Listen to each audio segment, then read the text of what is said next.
2024 வெளியான தமிழ் படங்களில் நெட் ப்ராஃபிட்டில் அதிகமாக எந்த படத்துக்கு நெட் ப்ராஃபிட் கிடச்சிருக்கு அப்படிங்கிற தகவல் வெளியாயிருந்தது. அதில் 6வது இடத்துல விஜய் நடித்த கோட் திரைப்படம் இருக்குது. கோட் திரைப்படம் 455 கோடி வசூல் பண்ணியிருந்தாலும் அதோட நெட் ப்ராஃபிட் அப்படின்னு பார்க்கும்போது வெறும் 13 கோடி தான் கிடச்சிருக்கு தயாரிப்பாளருக்கு. அடுத்ததாக 5வது இடத்துல லப்பர் பந்து திரைப்படம் இருக்குது. அந்த படம் 41 கோடி வசூல் பண்ணியிருக்கு. 30 கோடி நெட் ப்ராஃபிட் கிடச்சிருக்கு அந்த படத்துக்கு. 4வது இடத்துல ராயன் திரைப்படம் இருக்குது. ராயன் 153 கோடி வசூல் பண்ணியிருக்கு. 31 கோடி அந்த படத்தால் நெட் ப்ராஃபிட் கிடச்சிருக்கு.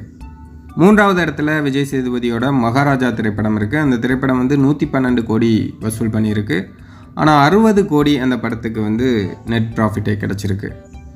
2வது இடத்துல சூப்பர் ஸ்டாருடைய வேட்டையின் திரைப்படம் இருக்குது. வேட்டையின் திரைப்படம் 469 கோடி கலெக்ட் பண்ணியிருக்கு. அந்த படத்தால் 62 கோடி நெட் ப்ராஃபிட் கிடச்சிருக்கு.